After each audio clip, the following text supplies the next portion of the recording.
Russia and China have a lot of common goals, Putin tells President Xi. Chinese President Xi Jinping arrived in Moscow today to meet with Russian President Putin in what will become his first foreign trip after he was reelected by the Chinese National People's Congress as the country's leader for a third five-year term. For insight into this, we turn to our first guest. He holds the John J. and Rebecca Moores Chair of History and African American Studies at the University of Houston. He's one of the most prolific writers of our time. His latest book is entitled The Counter-Revolution of 1836, Texas Slavery, Jim Crow, and the Roots of American Fascism.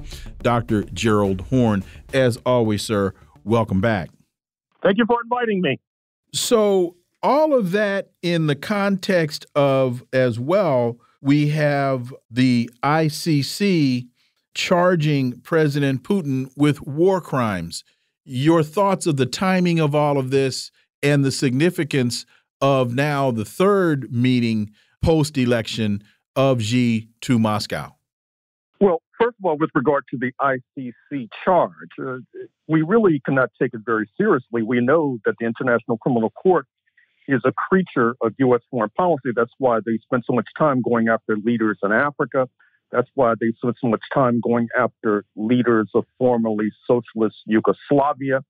And with regard to the gravamen of the case, this allegation that Moscow has been uprooting children from Ukraine and dispersing them throughout Russia, I had wondered why the ICC did not look more carefully, because we know that the territory that they claim is Ukrainian territory, Russia claims is Russian territory. And in any case, I wonder why the ICC has not sought to seek out the parents of these children, perhaps because they have perished. But in any case, this is part of the hysteria and desperation that you see in the North Atlantic powers, which will receive fever pitch with the arrival in Moscow of President Xi Jinping, because there is understandable and justifiable concern in the North Atlantic bloc that we may be entering a new era. Just as the trip to China 50 years ago of Mr. Nixon and his national security advisor, Mr. Kissinger, helped to inaugurate a new era on an anti-Soviet basis, leading directly to the collapse of the Soviet Union approximately 2 decades later in December 1991. This day may be the bookend of that previous era, that previous epoch. You may want to consider what you are doing on this day, like you may have wanted to consider what you were doing on 9/11, 2001, because this is potentially a game changer. There is a complementary nature between the Russian economy and the Chinese economy with regard to Russia producing natural gas and oil and agricultural commodities, and China having a manufacturing capacity that by recent measures surpasses that of the United States and the European Union combined. And we know that at the recent congressional meeting in Beijing of the People's Congress, they set out a plan to have growth for this year of 5%, which by Chinese standards is rather low, since they oftentimes reach double digits.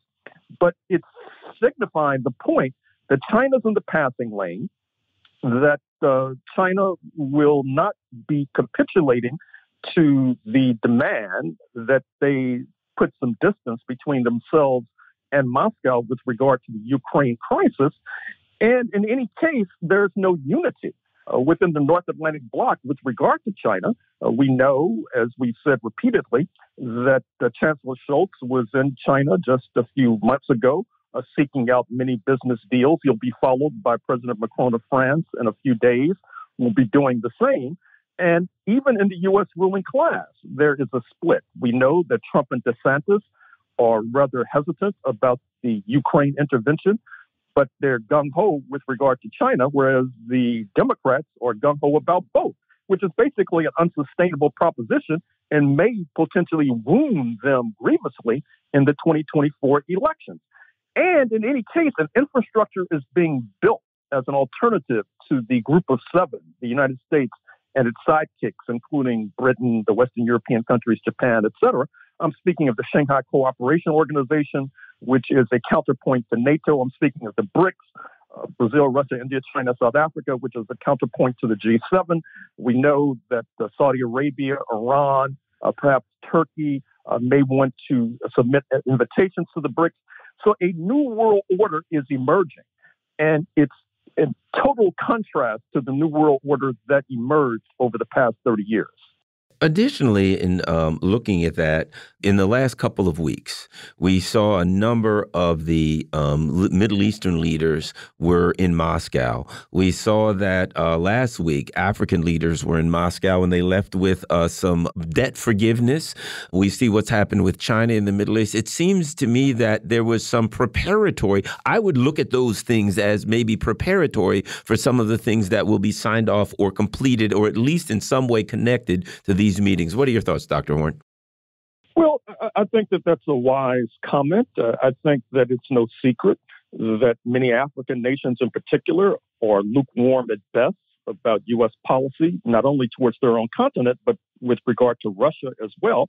That helps to explain why Secretary Blinken was just in Niger, why Vice President Kamala Harris is headed to Zambia, to Ghana and Tanzania. And in fact, pay close attention to Zambia in coming weeks and months and years, because Janet Yellen, the Treasury Secretary, was just there.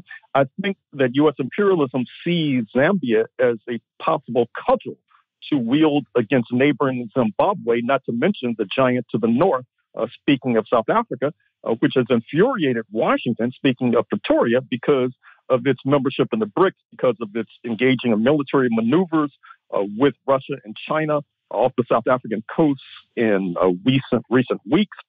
And as well, keep in mind that on the other side of the ledger, there should be justifiable concern. What I'm referring to is this new AUKUS pact, Australia, UK, US, which will cause Canberra, speaking of Australia, to pour billions of dollars into the US military industrial complex in order to buy these nuclear submarines. This is causing outrage in Australia, which is a vibrant, progressive, and left-wing movement. And it would not surprise me at all if it led to some sort of substantial change in the basic makeup of Australian politics, which too would be a wounding and grievous blow to the anti-China hysteria now percolating in Washington. We know on one hand, we have President Xi and President Putin talking about Ukraine and trying to figure out a peaceful solution to Ukraine. At the same time, we have National Security Council person Kirby saying that a call for a ceasefire in Ukraine is unacceptable. I'm wondering, with Putin and Xi having these conversations and looking at the momentum that has been generated by the Iran-Saudi Arabia agreement, is the United States slowly finding itself locked out of the process? Well, that appears to be the case. What I would also add is that it is apparent that Washington wants to fight Moscow to the last Ukrainian. That's the import of Boris Johnson, the then British Prime Minister, and his colleagues in Washington of scuttling the peace talks that were taking place in Turkey approximately a year ago.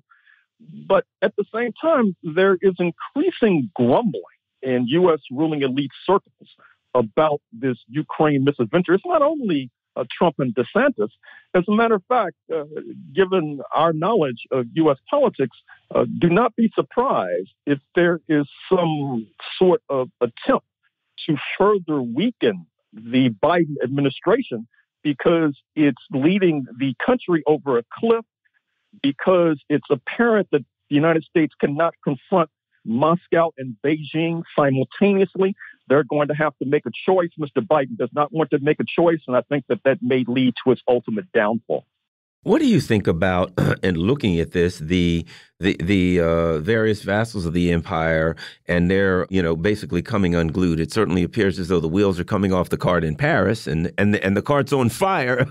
But how long? In the middle of the thoroughfare. How about that? How long can the Macrons of the world and the Rishi Sunaks of the world continue to walk around and pretend that everything is all right while the people are in their streets running around like, angry people, shall we say, Dr. Horne? I've just made reference to the problems in Australia, and obviously that is not unique to Australia. With regard to France, as we've said previously on these airwaves, the problem Mr. Macron has is that he's dependent upon U.S. imperialism to preserve France's neo-colonial empire in Africa with regard to satellite assets and all the rest.